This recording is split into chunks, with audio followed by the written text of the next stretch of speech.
यूं कह लीजिए कि अपराधी देशद्रोही के सरगना है नरेंद्र मोदी। जो व्यक्ति अपनी पत्नी का मंगलसूत्र की रक्षा ना कर सका हो, वो देश की महिलाओं की रक्षा कहाँ करेगा। देश का जितना विकास हुआ है सब कांग्रेस ने किया है।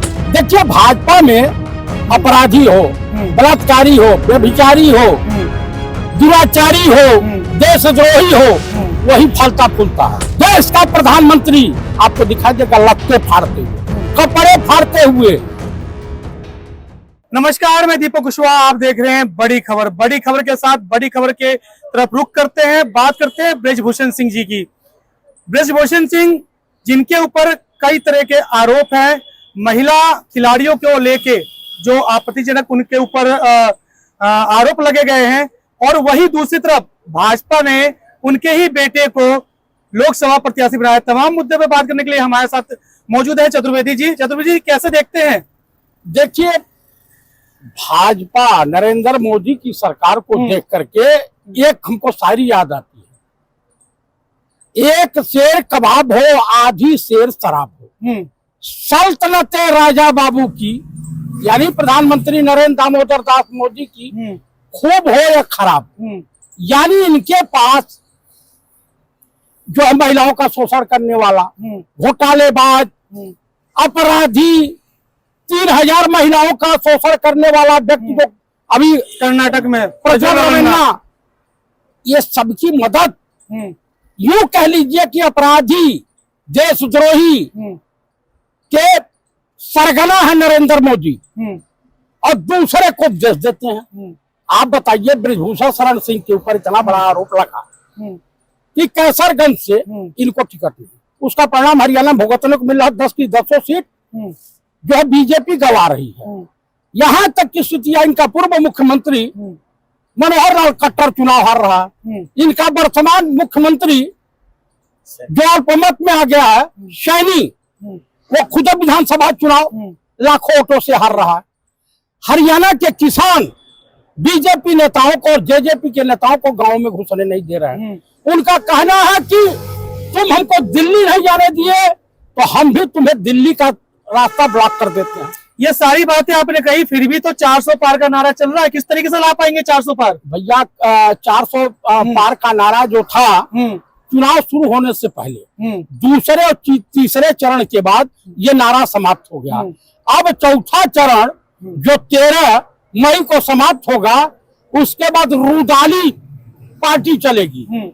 14 तारीख से जो हवा का रुख बदलेगा, देश का प्रधानमंत्री आपको दिखाई देगा लत्ते फाड़ते हुए, कपड़े फाड़ते हुए, अनाप शनाप बकते हुए, अनाप शनाप आरोप लगाते हुए आपको दिखाई देगा। मैं आपको बता रहा हूं कि लगभग 3 चरण में 283-84 सीटों पे चुनाव हो चुके हैं। लगभग आधे से ऊपर चुनाव हो चुके हैं, और उसके बाद नरेंद्र मोदी चुनाव बखूबी हारने जा रहे हैं।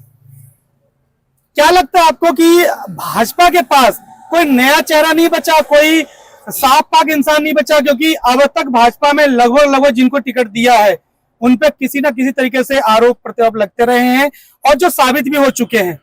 देखिए, भाजपा में अपराधी हो, बलात्कारी हो, व्यभिचारी हो, दुराचारी हो, देशद्रोही हो, वही फलता फूलता है। अच्छा, आज के डेट में कल संभल वाली आपने सीनरी देखी, पुलिस प्रशासन को लगा करके वोट देने से रोका है। अच्छा, वोट नहीं लोग दे पाए, हर जगह गुंडाई करवा रहे हैं। लेकिन अब जनता, ये लड़ाई जो है, ये लोकसभा की लड़ाई, अब जनता एक क्षण भी भाजपा को झेलने को तैयार नहीं है। ये राम मंदिर का मुद्दा इनका फ्लॉप हो गया। इस समय मणिपुर की बेटियों का हिसाब लिया जा रहा, इस समय बेरोजगार नौजवान इनके खिलाफ खड़ा हो गया, देश की महिलाएं खड़ी हो गई हैं, देश का श्रमिक खड़ा हो गया, देश का जो छात्र खड़ा हो गया, देश के जितने भी कर्मचारी हैं, जो पेंशन के हकदार हैं, वो खड़े हो गए।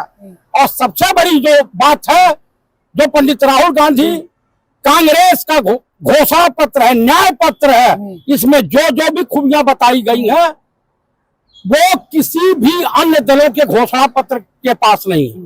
और जो कांग्रेस कहती है वो गहती है, यानी उसको करती है, जनहित में काम करती है।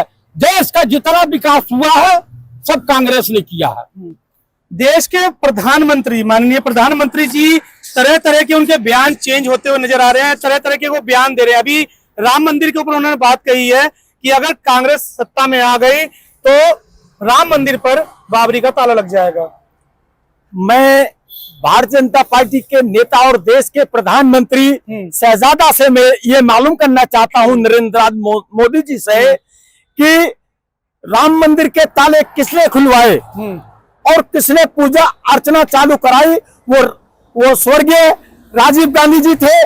उसमें से 2 लोग अभी जीवित हैं। मात्र एक व्यक्ति है जो धर्मांतर कमेटी चेयरमैन थे, सुखबीर सिंह सजवाण, जो उत्तराखंड राज्य में अब आते हैं। उस समय विधानसभा उत्तर प्रदेश के अंदर धर्मांतर कमेटी के विधानसभा समिति के वो चेयरमैन थे। अरुण नेहरू जी थे और राजीव गांधी थे। राजीव गांधी जी देश के लिए शहीद हुए। अरुण जी ईश्वर के प्राणों में है, ईश्वर के यहाँ है, और सुखबीर सिंह सजवाण जी उत्तराखंड में है। मुझे अच्छी तरह मालूम है कि जब बाबरी मस्जिद के रामलला के दर्शन के लिए, उसमें पूजा अर्चना के लिए ताले भी कांग्रेस पार्टी ने खुलवाए। अगर राजीव गांधी जी सनातनी नहीं होते, क्या वो बाबरी मस्जिद के राम मंदिर के रामलला की पूजा चालू कराते? कांग्रेस सनातन का कभी विरोध नहीं करती। हाँ, अतिवाद हिंदू का विरोध जरूर करती है, जो कथाकथित रूप से हिंदू कहलाने का प्रयास करते हैं, हिंदू शब्द का प्रयोग करके राजनीतिकता फैलाते हैं, अनैतिक कार्य करते हैं। अच्छा, चुनाव की बात करें तो चुनाव के समय में पक्ष विपक्ष एक दूसरे के ऊपर आरोप प्रत्यारोप लगाते रहते हैं। मोदी जी का एक बयान और आया था, मंगलसूत्र वाली बात, शायद आपने सुनी हो, उसमें क्या कहना चाहेंगे? जो व्यक्ति अपनी पत्नी का मंगलसूत्र की रक्षा ना कर सका हो, वो देश की महिलाओं की रक्षा कहां करेगा? क्या नहीं, उन्होंने कहा था कांग्रेस सत्ता में आ गई तो मंगलसूत्र छीन जाएंगे। ऐसा कभी नहीं हुआ। कांग्रेस की सरकारों में अगर कहीं कोई घटना हुई है महिला के खिलाफ, कांग्रेस ने तत्पर कार्रवाई भी की है और अपराधियों को जेल भी भेजा है, चाहे दिल्ली में दाबने का मामला हो, चाहे और भी जगह हो। इनकी भारतीय जनता पार्टी की सरकार में हाथरस में महिला के साथ बलात्कार होता है और वो मर जाती है, पुलिस उसकी डेड बॉडी को जला देती है और अपराधियों को आज तक नहीं पकड़ा गया। क्या वो महिलाओं की सुरक्षा का मामला आता है? इन्होंने तो असामाजिक तत्वों को बढ़ावा दिया है, चाहे वो ब्रजभूषण हो, चाहे आपके उन्नाव के विधायक हो, सेंगर जी हो, चाहे